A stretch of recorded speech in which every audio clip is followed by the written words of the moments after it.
नमस्कार साथियों, कैसे हैं आप सभी। आशा करता हूं सभी लोग अच्छे होंगे, बढ़िया होंगे और अपने एग्जाम की तैयारियों में सभी लोग लग चुके होंगे। जो मेरे दोस्त आरआरबी एनटीपीसी 2025 को टारगेट कर रहे हैं, इसके साथ साथ एसएससी जीडी 2025 को टारगेट कर रहे हैं, आप सभी लोग अपनी फ्री ऑफ कॉस्ट तैयारी के लिए जुड़ सकते हैं career crack hub YouTube channel के साथ। आप कहेंगे सर क्या वास्तव में फ्री ऑफ कॉस्ट आप तैयारी करा रहे हैं? बिल्कुल, एकदम बेसिक से लेकर एडवांस आपकी चीजें हम लोग करा रहे हैं। आप जाकर वहां पे हमारी जो यूट्यूब चैनल है वहां पे प्लेलिस्ट भी चेक कर सकते हैं। अमन सर ने एकदम बेसिक से आपको रीजनिंग कवर कराई है, इसके साथ साथ मैथ्स का पार्ट आप देखेंगे तो पिस्टन सर ने एकदम बेसिक से पिस्टन सर ने एकदम आपको मैथ्स कवर कराया है। इसके साथ साथ इंग्लिश जितेंद्र सर ने एकदम बेसिक से आपको कवर कराई है। तो सभी सब्जेक्ट की आप वहां पे जाके देखेंगे प्लेलिस्ट आपको मिल जाएगी। आइए आज की क्लास में हम लोग बात करेंगे हीट एंड टेम्परेचर, ऊष्मा और तापमान। इसकी एक क्लास मैंने एकदम बेसिक से शुरू की थी और वहां बताया था कि हीट क्या होती है, टेम्परेचर क्या होता है और अलग अलग प्रकार की जो हमारी टेम्परेचर स्केल होती हैं, अलग अलग प्रकार के जो तापमापी पैमाने होते हैं उनके बीच में क्या संबंध होता है और संबंध कैसे स्थापित होता है, ये सब हमने लास्ट क्लास में सीखा था। आइए देखिए मेरे दोस्तों, मैंने आपको लास्ट क्लास में एक फॉर्मूला बताया था और वो फॉर्मूला बताया नहीं था, फॉर्मूला बनाना सिखाया था। क्या फॉर्मूला बताया था? मैंने आपको बताया था कि sir C/5 is equal to F minus 32/9। देखो ये चीज आपको समझ में आएगी। C सेल्सियस है, F फ़ारेनहाइट है, K केल्विन है, R र्यूमर होगा। ये सारी चीजें मैंने लास्ट क्लास में आपको एकदम बेसिक से कराई हैं, आप जाके उसको चेक कर सकते हैं। ठीक है, तो C/5 is equal to F minus 32/9 और ये बराबर होता है किसके? K माइनस 273/5 और ये बराबर होता है किसके? R/4 के।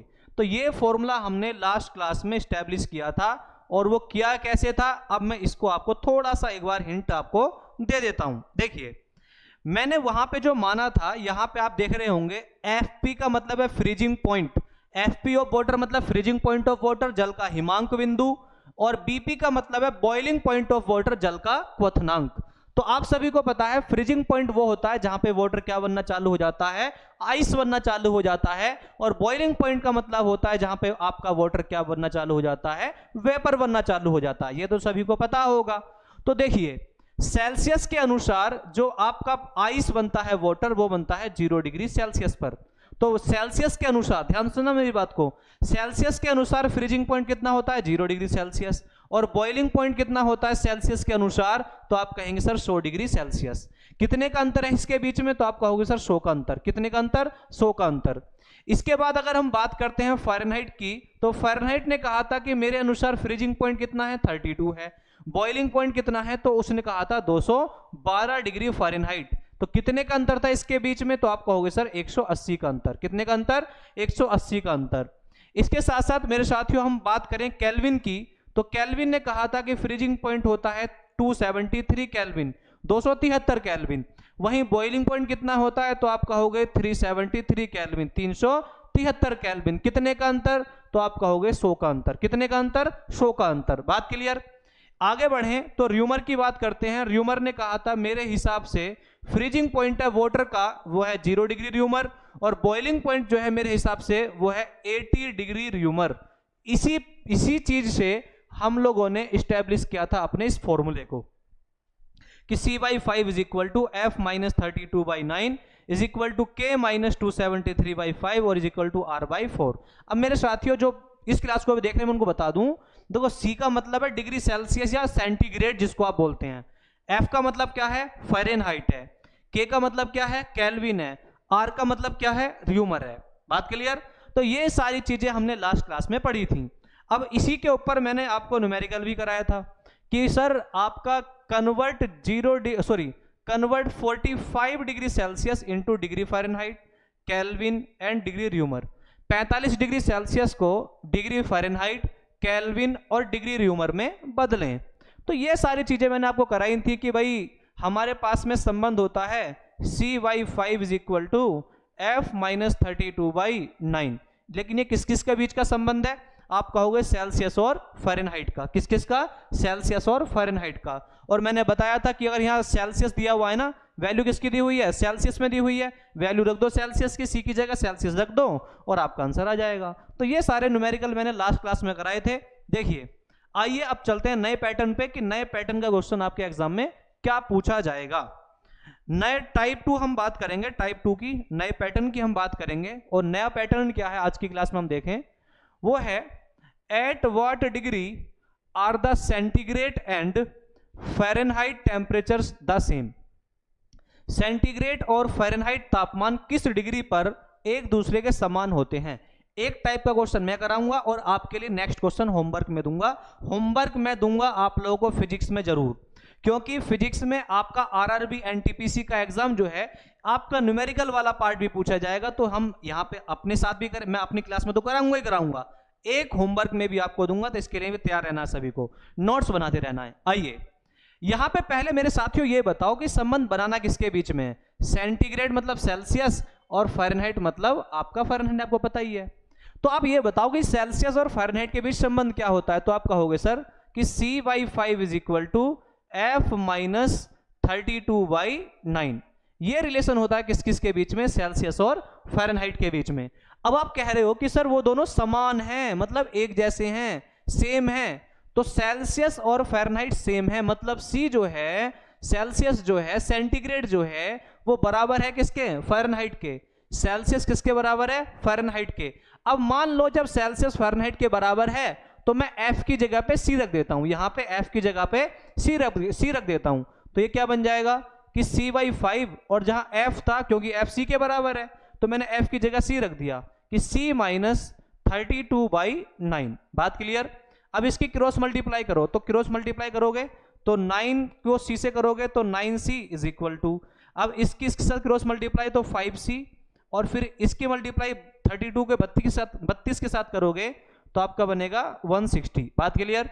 अब इसको आप इधर लेके आओगे तो 9 में से 5 माइनस करो, क्या बचेगा 4C, और 4C इज इक्वल टू क्या हो जाएगा -160, और C की वैल्यू कितनी आ जाएगी -40। कितनी, -40। तो याद रखेंगे मेरे साथियों, -40 डिग्री वो वैल्यू होती है, -40 डिग्री वो वैल्यू होती है जहां पे सेल्सियस और फ़ारेनहाइट एक दूसरे के समान होते हैं, एक जैसे होते हैं। तो आपका आंसर क्या हो जाएगा यहाँ पे, डी ऑप्शन। कौन सा ऑप्शन, डी ऑप्शन आपका करेक्ट आंसर हो जाएगा। बात समझ में आई है, नहीं आई है वीडियो को दोबारा रिपीट करो, वीडियो को दोबारा देखो, समझ में आएगा। दोबारा मैं भी समझा देता हूं। देखो उसने बोला है कि कौन सा वो तापमान है जहां सेंटीग्रेड मतलब सेल्सियस और फ़ारेनहाइट आपका बराबर है।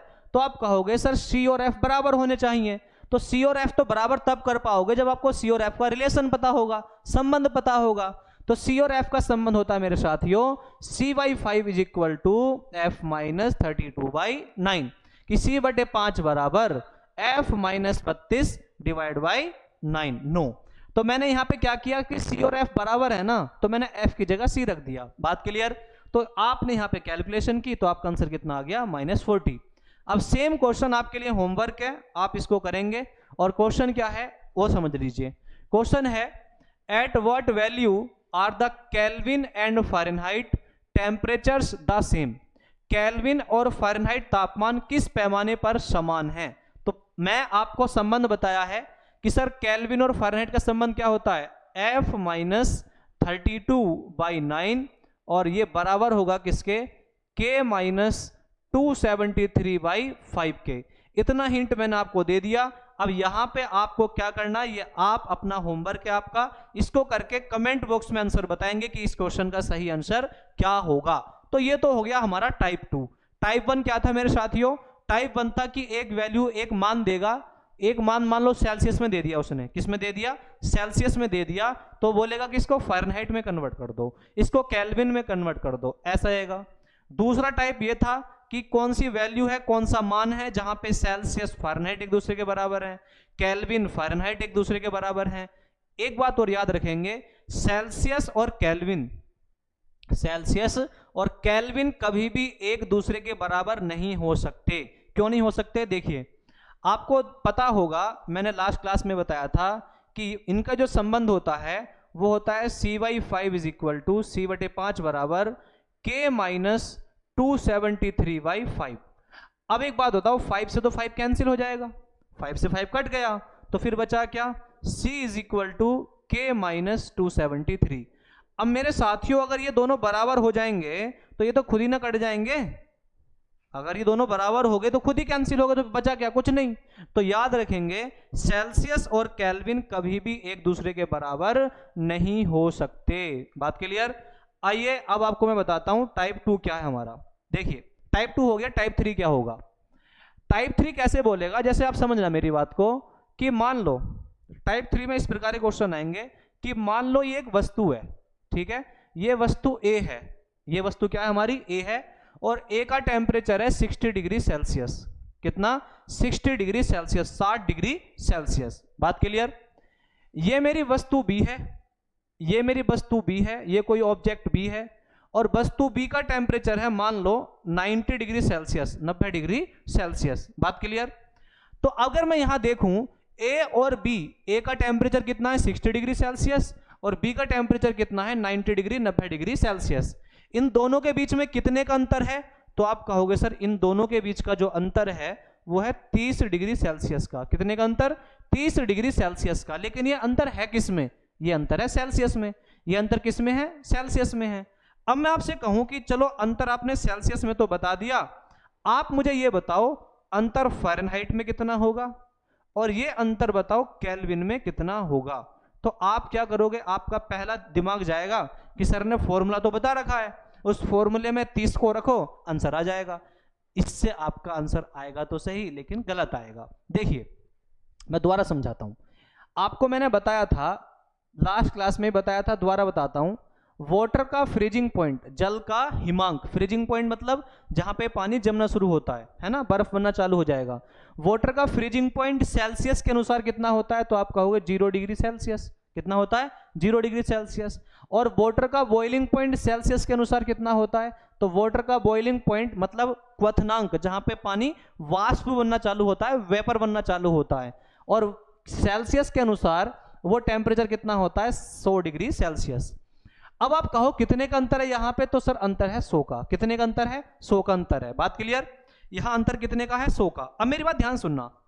देखो आप एक बात बताओ, फ्रीजिंग पॉइंट का मतलब क्या होता है, जहां पे वाटर, जहां पे पानी, आइस, बर्फ बनना चालू होता है, बोलो हाँ या ना। और उसी प्रकार से बॉइलिंग पॉइंट का मतलब क्या होता है, क्वथनांक का मतलब क्या होता है, जहां पे वाटर, आपका पानी क्या बनना चालू हो जाएगा, वेपर बनना चालू हो जाएगा। बोलो हाँ या ना, मेरे साथ बोलो, बोलो हाँ या ना। अगर बात समझ में आ रही हो तो इस वीडियो को लाइक भी कर देना, वीडियो को लाइक भी कर देना, है ना, अपने दोस्तों के साथ शेयर कर देना। देखिए अब आप एक बात बताओ, आइस जो बर्फ होती है वो तो ठोस होती है, और ये जो आपकी वेपर जो वाष्प होती है वो गैस होती है। तो क्या ठोस और गैस एक जैसी चीज है, तो आप कहोगे बिल्कुल नहीं है सर। तो सेम ये चीज तो हो रही है कि ये एक चीज एक है और ये बी है, ए और बी अलग अलग चीज हैं। ऐसे ही आइस और वेपर अलग अलग चीज हैं। यहाँ पे कितने का अंतर है, तो अंतर है 100 का। लेकिन ये अंतर है किस में, तो सर ये अंतर है सेल्सियस में। ये अंतर किस में है, सेल्सियस में है। बात क्लियर मेरे साथियों, बोलो हाँ या ना। ठीक है, चलिए अब बात करते हैं केल्विन की।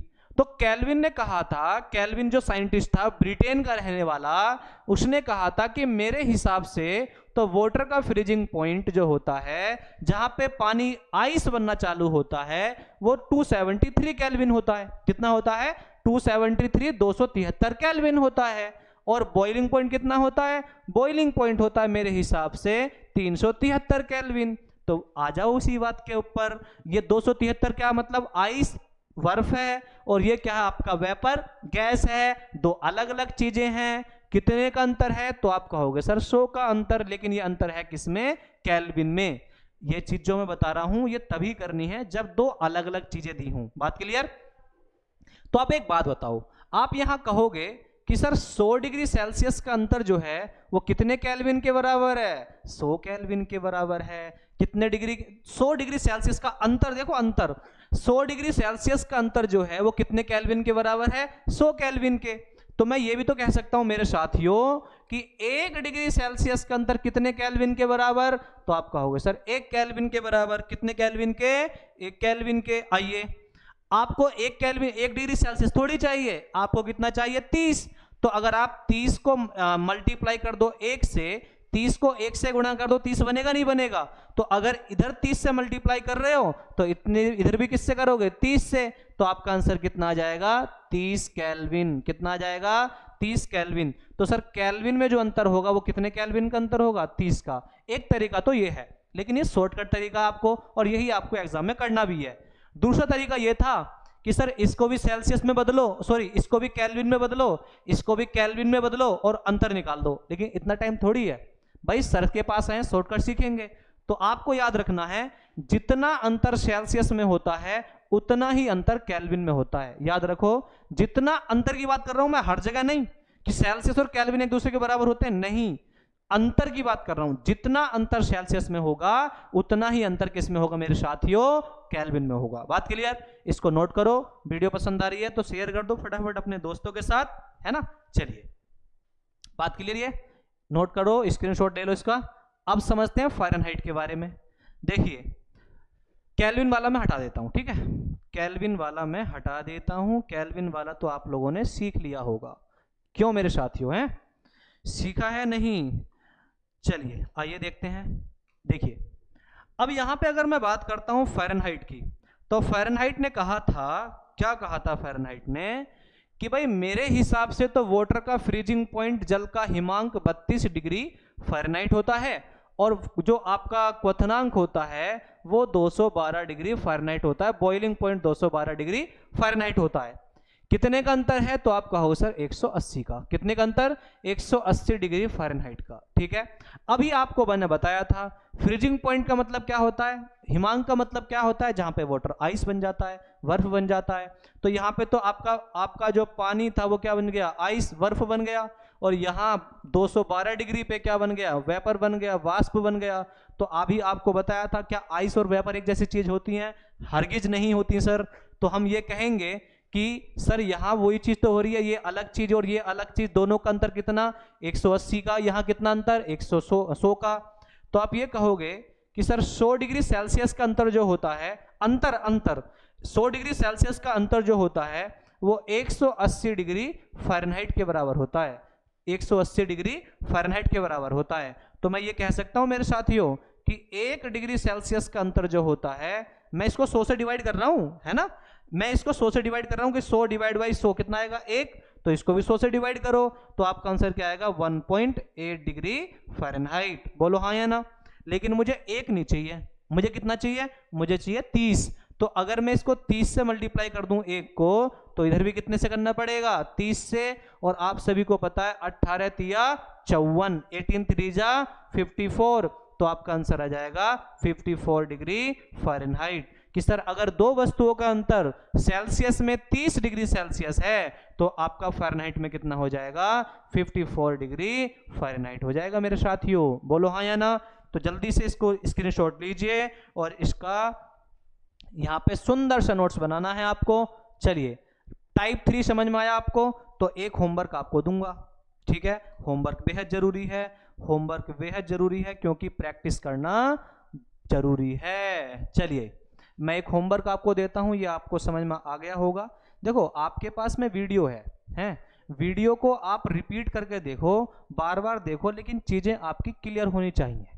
मेरा कहने का मतलब ये है, ठीक है, चीजें आपका कॉन्सेप्ट जो है वो क्लियर होना चाहिए। और एकदम ये आपके लिए डेमो है, डेमो क्लास लो। डेमो अगर आपको अच्छा लगे, देखो आप ऑफलाइन में जाते हो, ऑफलाइन में डेमो पसंद आता है तो आप एडमिशन लेते हो ना। यहाँ पे क्या करना है, अगर डेमो आपको पसंद आ रहा है, चैनल को सब्सक्राइब करना है, बस इतने आपको करना है, और कुछ नहीं करना। चैनल को सब्सक्राइब करना है और अपना टाइम देना है। सबसे बड़ी फीस जो है ना वो आपका समय है मेरे साथियों। आपको टाइम देना है, 6 महीने का करियर क्रैकअप यूट्यूब चैनल के साथ, जहां पे बेसिक से आपको सारी चीजें पढ़ाई जा रही हैं। आप देखो ना, बेसिक से पढ़ा रहा हूं एकदम ऑफलाइन की तरह आपको। मैं चाहूं तो इसको रिकॉर्डेड फॉर्म में आपको लाइव एकदम आके लाइव आके पढ़ा सकता हूं, लेकिन लाइव में एकदम कॉन्सेप्ट की क्लैरिटी आपको नहीं मिलेगी। एकदम जल्दी जल्दी हम लोग कवर करेंगे, वो नहीं होगा। रिकॉर्डेड फॉर्म में एकदम बेसिक से मैं चीज आपके लिए लेकर आ रहा हूं। बस आप लोगों को अपना संयम बना के रखना है, अपने दोस्तों को भी जोड़ना है, बस इतनी फीस आपको देनी है ना, और अपना समय देना है। देखिए, अगला क्वेश्चन किस टाइप से आएगा, मैंने वही सेम क्वेश्चन कि भाई मान लो मेरे साथियों कि ये एक ऑब्जेक्ट है ए, ये एक वस्तु ए है, ये आपके लिए होमवर्क है। आंसर कमेंट बॉक्स में बताना है, चेक करूंगा जाकर, है ना। देखिए, ये वस्तु ए है और ये वस्तु बी है, दो अलग अलग वस्तुएं हैं। वस्तु ए का टेम्परेचर मैंने मान लिया कि मान लो वो है 40 डिग्री फ़ारेनहाइट, ठीक है। थोड़ा सा मैं चेंज करके दे रहा हूँ आपको, थोड़ा सा आपको कैलकुलेशन तो करनी चाहिए ना। तो 40 डिग्री फ़ारेनहाइट, और वहीं वस्तु बी का जो टेम्परेचर है वो है, मान लो मेरे साथियों, वो मान लेते हैं आपका 76 डिग्री फ़ारेनहाइट। कितना? 76 डिग्री फ़ारेनहाइट, ठीक है। अब आपको बताना है कि यही अंतर मेरे साथियों आपका सेल्सियस में कितना होगा, ठीक है। यही अंतर आपका सेल्सियस में कितना होगा, ये आपके लिए होमवर्क है। सेल्सियस में कितना होगा और यही अंतर आपका केल्विन में कितना होगा, ठीक है। ये आपके लिए है। यहाँ पे आपके लिए अंतर देखोगे तो कितने का अंतर है? 36 का। कितने का अंतर? 36 डिग्री फ़ारेनहाइट का। इतना मैंने आपको बता दिया। अब सेल्सियस में और केल्विन में कैसे कन्वर्ट करोगे, पीछे वाला का जो क्वेश्चन कराया सेम उसी प्रकार से आपको करना है, ठीक है। तो ये होगी हमारी किसकी बात? ये होगी सर हमारी बात टेम्परेचर स्केल की, तापमापी पैमानों की, ठीक है। तापमापी पैमानों से 3 टाइप के क्वेश्चन आते हैं, इससे ज्यादा आपसे नहीं पूछे जाएंगे। बात क्लियर? आगे की ओर बात करते हैं। और यहाँ पे एक टेबल आपको बनानी है सुंदर सी, और क्या याद रखना है इसके बारे में? Some important temperature on various scales. जैसे फ्रीजिंग पॉइंट ऑफ वाटर, पानी का जमना, सेल्सियस के अनुसार कितना? 0 डिग्री सेल्सियस, फ़ारेनहाइट के अनुसार कितना? 32 डिग्री फ़ारेनहाइट, और केल्विन के अनुसार कितना? 273 केल्विन। इसके साथ साथ नॉर्मल रूम टेम्परेचर कितना होता है? डायरेक्ट आपके एग्जाम में पूछेगा कि बताइए नॉर्मल रूम टेम्परेचर कितने डिग्री सेल्सियस होता है? तो सेल्सियस में 27 डिग्री सेल्सियस, फ़ारेनहाइट में कितना? 80.6 डिग्री फ़ारेनहाइट, और केल्विन में कितना? 300 केल्विन। बात क्लियर? इसके साथ साथ नॉर्मल ह्यूमन बॉडी टेम्परेचर याद रखना आपको, 30 डिग्री सेल्सियस सेल्सियस में होता है, 98.6 डिग्री फ़ारेनहाइट में होता है, और 310 किस में होता है? आपका केल्विन में होता है। बॉइलिंग पॉइंट ऑफ वाटर, पानी का उबलना, आपका सेल्सियस में कितना होता है? 100 डिग्री सेल्सियस, फ़ारेनहाइट में कितना? 212 डिग्री फ़ारेनहाइट, केल्विन में कितना? 373 केल्विन। बात क्लियर? आप इसको बना लेना। और एक चीज और यहाँ पे आपको नोट करनी है, क्या याद रखना है? आपसे पूछेगा एब्सोल्यूट टेम्परेचर किसको बोला जाता है? परम शून्य ताप किसे कहा जाता है? मतलब ऐसा टेम्परेचर जो आपका नीचे मतलब हो ही नहीं सकता। तो देखो याद रखना, 0 केल्विन, कितना? 0 केल्विन या फिर -273 डिग्री सेल्सियस। ध्यान देना, इसको लिख लेना अच्छे तरीके से। 0 केल्विन या -273 डिग्री सेल्सियस, -273 डिग्री सेल्सियस का जो टेम्परेचर होता है, तापमान होता है, इसे हम कहते हैं परम शून्य तापमान। इसको क्या कहा जाता है? परम शून्य तापमान कहा जाता है, एब्सोल्यूट टेम्परेचर कहा जाता है। बात क्लियर? आपसे पूछेगा कि बताइए कौन सा टेम्परेचर ऐसा होता है जिसे हम लोग एब्सोल्यूट टेम्परेचर या उसको हम लोग परम शून्य तापमान कहते हैं, तो 0 केल्विन या -273 डिग्री सेल्सियस। बात क्लियर? इसको आप लोगों को याद रखना है, इस टेबल को बना लीजिए सुंदर सा। चलिए बढ़ते हैं आगे की तरफ और बात करते हैं आगे की। चलिए अब एक बात मैं यहाँ पे आपको पूछना चाहता हूँ, अभी इसको भूल जाओ, अभी पीछे क्या लिखा हुआ है इसको छोड़ो। अब एक बात बताओ, अगर मैं आपसे कहूं कि आपको गरम गरम चाय पीनी, एकदम गरम उबलती हुई चाय आपको दे दी जाए, आप पियोगे? नहीं। आप क्या करोगे मेरे साथियों? आप चाय को लोगे, टेबल पर रख दोगे कि नहीं जी ठंडा करेंगे तब पियेंगे। तो ठंडा होने के लिए रखी, आपकी जो चाय थी बहुत ज्यादा गर्म थी ना, अब आपने ठंडा होने के लिए टेबल पे रख दी। क्यों रखी? क्योंकि उसकी जो हीट है, उसकी जो उष्मा है, वो कहाँ चली जाएगी? वातावरण में। कहाँ चली जाएगी? वातावरण में, एटमॉस्फेयर में चली जाएगी। ऐसा होता है नहीं होता? बोलो हाँ या ना। तो आप कहोगे सर होता तो है ऐसा। और वही चीज न्यूटन ने नियम के रूप में दे दी। वही चीज जो आपको पता है, वही न्यूटन ने नियम के रूप में दे दी कि भैया कोई भी चीज जो ठंडी होती है ना, वो उसकी जो उष्मा है वो कहाँ चली जाती है? वातावरण में। न्यूटन का ही नियम है ये, और आपको पता था पहले से ही। देखिए क्या है? Newton's law of cooling, Newton का शीतलन का नियम, ठीक है। अकॉर्डिंग टू दिस लॉ, इस नियम के अनुसार the rate of heat loss of a hot object is proportional to temperature difference between the object and environment around it। इस नियम के अनुसार किसी गर्म वस्तु की उष्मा हानि की दर, उष्मा हानि की दर मतलब ठंडा होना, कितनी उष्मा जा रही है, हानि तो हो रही है, ठीक है। उष्मा हानि की दर वस्तु तथा चारों ओर के वातावरण के ताप अंतर टेम्परेचर डिफरेंस के अनुक्रमानुपाती होती है। अब समझो मेरी बात, ध्यान समझना, इसको नोट करना है, बाद में पहले सुनना है। देखिए कूलिंग का मतलब ठंडा होना, ठीक है। कूलिंग में लगने वाला time, cooling divide by time. Cooling का मतलब शीतलन, कूलिंग का मतलब क्या, शीतलन, ठंडा होना, और टाइम का मतलब क्या, समय। तो यहां पे मैंने लिखा कूलिंग डिवाइड बाई टाइम। देखो जब भी किसी चीज को टाइम से डिवाइड करोगे उसका रेट निकल के आएगा, रेट पैसे वाला रेट नहीं, ठीक है। तो यहां पे कूलिंग डिवाइड बाई टाइम मतलब कूलिंग का रेट, जो आपका शीतलन की दर है वो। तो कूलिंग का रेट जो है वो बराबर होगा किसके, वो बराबर है टेम्परेचर डिफरेंस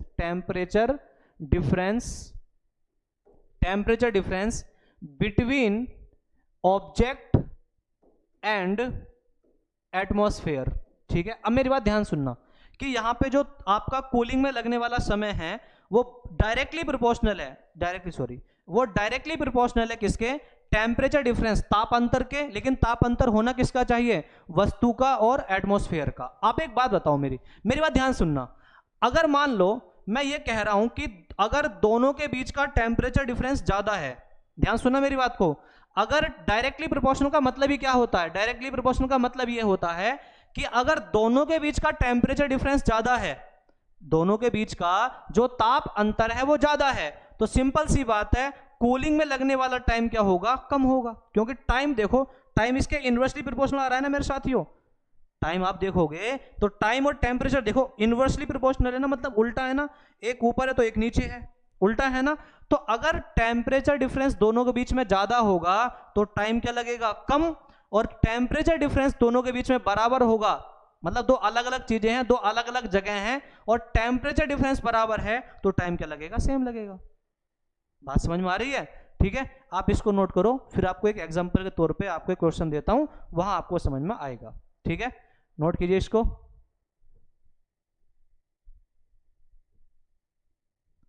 चलिए नोट कर लिया। अब इसको आपको एक क्वेश्चन के तौर पे आपको दिखाता हूं। देखिए इस क्वेश्चन को एक बार पढ़िए, आप सभी लोग अच्छे से पढ़िए, दिमाग लगा के पढ़ो कि on a specific day and time the temperature was 48 degree Celsius, कितना, 48 डिग्री सेल्सियस इन चुरू डिस्ट्रिक्ट है कहां पे, राजस्थान में, ठीक है। On a specific day and time temperature was 48 degree Celsius in Churu and 24 degree Celsius इन शिमला। कि किसी खास दिन और समय पर चुरू में तापमान 48 डिग्री सेल्सियस और शिमला में तापमान 24 डिग्री सेल्सियस था। तो आपसे पूछा गया है two metallic cups identical in all respects. तो आपसे पूछा गया है कि सभी मामलों में समान दो धातु के कपों में क्या है, चाय है, क्या है, चाय। और चाय का तापमान चुरू में कितना है, 95 डिग्री सेल्सियस। चाय का तापमान बोल रहा हूं मैं, चाय होगी ऑब्जेक्ट, चाय क्या बन गई, ऑब्जेक्ट बन गई, वस्तु बन गई। और वहां पे चुरू जो है वो बन गया वातावरण, चुरू क्या बन गया, वातावरण। बात समझ में आई, ठीक है। और शिमला में टेम्परेचर कितना है चाय का, 71 डिग्री सेल्सियस। शिमला में कितना है, 71 डिग्री सेल्सियस। तो इन दोनों कपों में से पहले कमरे के तापमान कौन पहुंचेगा, मतलब ठंडा पहले कौन होगा। तो आओ मेरे साथियों, आप लोगों ने अपने हिसाब से इसका आंसर सोच लिया होगा। अब मैं आपको बताता हूं, देखो मान लो कि ये कप है, ठीक है, ये कप है, और ये कप आपका रखा हुआ है चुरू में। ये कप कहां पे रखा हुआ है, चुरू में। बात क्लियर, ये कहां पे रखा हुआ है, चुरू में। ये कप जो है, कप का तापमान कितना है चाय का, तो आप कहोगे सर 95 डिग्री सेल्सियस, कितना, 95 डिग्री सेल्सियस। और चुरू का तापमान कितना है, तो आप कहोगे सर चुरू का तापमान है कितना, 48 डिग्री सेल्सियस। चुरू का तापमान कितना है, 48 डिग्री सेल्सियस। बात समझ में आई। अब वहीं अगर मैं बात करता हूं, देखो चुरू तो बन गया वातावरण, चुरू क्या बन गया, वातावरण। और ये बन गई आपका ऑब्जेक्ट, जो चाय का कप है वो क्या बन गया, ऑब्जेक्ट। तो अभी आपने क्या पढ़ा था कि जो शीतलन की दर होती है, शीतलन की दर मतलब ठंडा होने में लगने वाला समय। शीतलन की दर का मतलब क्या होता है, ठंडा होने में लगने वाला समय। तो ठंडा होने में लगने वाला समय बराबर, ये डायरेक्टली प्रोपोर्शनल होता है, समानुपाती होता है किसके, वस्तु और वातावरण के ताप अंतर के। तो यहां पे आप देखोगे मेरे साथियों, आप 95 में से आप 48 माइनस करोगे तो आपका आंसर कितना आएगा, तो आप कहोगे सर हमारा आंसर आएगा कितना, 47। कितना अंतर आएगा? 47। बात समझ में आई? 47 आंसर आएगा। अब उसी प्रकार से अगर मैं बात करता हूं किसकी? शिमला की। तो आप शिमला में देखोगे तो शिमला का तापमान कितना है? तो शिमला का तापमान है सर आपका 24। शिमला के मैं यहाँ पे कप बना लेता हूँ और ये कप आपका कहाँ पे रखा हुआ है? ये कप आपका रखा हुआ है शिमला में। तो शिमला का तापमान कितना है साथियों? तो शिमला का तापमान है आपका 24 डिग्री सेल्सियस। कितना? 24 डिग्री सेल्सियस। वहीं शिमला में चाय का तापमान कितना है? तो आप कहोगे सर 71 डिग्री सेल्सियस। कितना? 71 डिग्री सेल्सियस। तो यहां भी कितने का अंतर है? तो आप कहोगे 47 का अंतर है सर। कितने का अंतर है? 47 का। अब दोनों जगह पे अगर अंतर सेम है, दोनों जगह पे अगर अंतर सेम है, तो टाइम लगने वाला, जो ठंडा होने में टाइम लगने वाला है, वो भी तो क्या होगा? सेम ही होगा ना। तो कौन सा ऑप्शन हो जाएगा आपका? C option. कौन सा ऑप्शन? C option. लेकिन ये काम आप तब करोगे जब दो अलग अलग जगह की बात होगी। एक जगह चुरू थी और एक जगह शिमला थी। ये काम आपको तब करना है, ठीक है। अगर ऐसा क्वेश्चन आ जाए कि एक वस्तु एक जगह पे रखी हुई है, दिल्ली में ही है, मान लो दिल्ली में रखी हुई है, उसको पहले 65 से 50 होने में टाइम लगता है T1, फिर उसके बाद 50 से आपका 35 होने में टाइम लगता है T2, और वहां भी आप ये लॉजिक लगाओगे तो आंसर गलत आएगा। पहले बता रहा हूं, ठीक है। पहले आप इसको नोट करो, फिर दूसरा क्वेश्चन लेकर समझाता हूं मैं आपको, ठीक है। चलिए, अगर चीजें समझ में आ रही हैं तो कमेंट भी करते रहना, प्यार देते रहना और चैनल को सब्सक्राइब कर लेना, ठीक है। तो ये क्वेश्चन समझ में आया आप सभी को? देखो मेरे प्यारे साथियों, दोबारा समझाता हूं, बात ध्यान सुनना। देखो कोई भी चीज है वो ठंडी तब होगी ना जब उसकी हीट कहां चली जाएगी? वातावरण में। तो ठंडा होने में लगने वाला टाइम वो बराबर होता है किसके? डायरेक्टली प्रोपोर्शनल होता है किसके? दोनों वस्तुओं के अंतर के। आप एक बात सोचो, एक चाय है, गर्म चाय है, गर्म चाय पहले टेम्परेचर था, उसका तापमान था 95 डिग्री सेल्सियस। तो 95 से 70 होने में जो टाइम लगेगा वो टाइम जो है वो कम लगेगा। क्यों? क्योंकि चाय का तापमान बहुत ज्यादा है और आसपास के वातावरण का तापमान क्या होगा? कम होगा। तो चाय को 95 से 70 होने में टाइम कम लगेगा। लेकिन अगर मैं ये आपसे कहूं कि वही चाय उसी जगह पे रखी हुई है और वो फिर उसके बाद वो ठंडा हो रही है, और वो मैं कह रहा हूं कि भाई मान लो आपका वो 45 से 30 तक आने में क्या सेम टाइम लेगी? तो आप कहोगे नहीं सर, जब वो मान लो पहले 65 मान लिया, पिछले 95 माना हुआ था, 95 से मान लेते हैं 70, 25 का अंतर है। 95 से 70 आने में 95 से 70 आने में 25 का अंतर आया, तो उसमें टाइम लिया T1। फिर 45 से 20 कर देते हैं, 25 का अंतर रहने देते हैं। तो पहले 95 था, फिर उसके बाद 70 तक पहुंची, तो उसमें टाइम T1 लगता है। उसके बाद 45 से वो 20 पे आती है, तब भी 25 का अंतर, वहां भी 25 का अंतर। लेकिन एक अंतर यहां पे ये होगा, पहले जो ठंडा होगी वो तेजी से होगी। क्यों? क्योंकि आपके वातावरण का तापमान बहुत कम था। अब जब वो 95 से 70 पहुंची होगी तो उसकी हीट कहां गई होगी? वातावरण में। तो वातावरण का तापमान थोड़ा बढ़ाया होगा ना उसने। तो उसके बाद जब वो 45 से 20 पे जा रही है तो हीट तो वो भी लॉस कर रहा है, लेकिन अब आपका वातावरण जो है ना थोड़ा सा बढ़ चुका है, तो वो उसको एब्जॉर्ब करने में टाइम के लेगा थोड़ा सा ज्यादा। मैं आपको एक आसान भाषा में एग्जांपल बताऊं तो आपका पेट खाली है, और आप खाना खा रहे हो, तो आप खाना तेजी से खाओगे। लेकिन आपका पेट भरा हुआ है तो खाना आपको खाना है, लेकिन खाना आप फिर धीमे धीमे खाओगे। ऐसा होगा? नहीं होगा। तो सेम वही चीज है कि भाई 95 से जब 70 पहुंचा तो वातावरण का तापमान उसके हिसाब से बहुत ज्यादा कम था, तो एकदम से उसने हीट को एब्जॉर्ब कर लिया। लेकिन वही चीज अगर 45 से 20 पे जा रही थी टेम्परेचर पे, तो वो आपका जो इन्वायरमेंट है, जो वातावरण है ना, उसको लेने में थोड़ा सा टाइम लेगा। क्यों? क्योंकि उसके पास ऑलरेडी हीट है। समझ में आ रही है बात आपको? तो अगर ये बात समझ में आई है ना, तो इस क्वेश्चन को करने में आपको समय नहीं लगेगा मेरे साथियों। तो देखो, पढ़ो इस क्वेश्चन को। क्या है क्वेश्चन? है a hot body cools from 90 degree Celsius to 75 degree Celsius in 25 second. कि एक वस्तु है वो आपका 90 डिग्री सेल्सियस से 75 डिग्री सेल्सियस तक ठंडा होने में कितना टाइम ले रही है? 25 सेकेंड का, ठीक है। अब वही वस्तु है, सेम बॉडी, वही वस्तु, further cooling from 75 degree Celsius to 60 degree Celsius will take how much time? वही गर्म वस्तु अब 75 से 60 तक पहुंचने में कितना समय लेगी? तो आपके ऑप्शन क्या है? 25 सेकंड, 25 सेकंड ही लेगी, लेस देन 25 सेकंड 25 सेकंड से कम लेगी, मोर देन 25 सेकंड 25 सेकंड से ज़्यादा, या नथिंग कैन बी सेड, कुछ नहीं कहा जा सकता। ये आपके लिए होमवर्क है। अभी आपको बताया था मैंने कि मेरे साथियों कि यहां से यहां तक वातावरण का तापमान कम होगा और ये टेम्परेचर बहुत ज़्यादा है, तो यहां से यहां तक कितने का अंतर, 15 का अंतर। तो पहले आपके वातावरण ने उस 15 को एब्जॉर्ब किया होगा और अपना तापमान बढ़ाया होगा। अब आपके वातावरण का पेट थोड़ा सा भर गया है, अब उसको और खाना दे रहे हो ना आप, उसको खाना दे रहे हो, खाना उतना ही दे रहे हो 15 का ही, लेकिन वो कहेगा नहीं जी थोड़ा सा पेट भरा हुआ है, थोड़ा टाइम लूंगा। टाइम लूंगा मतलब आपको आंसर मैंने चलो बता ही दिया है, क्या आंसर हो जाएगा, मोर देन 25 सेकेंड। बात क्लियर?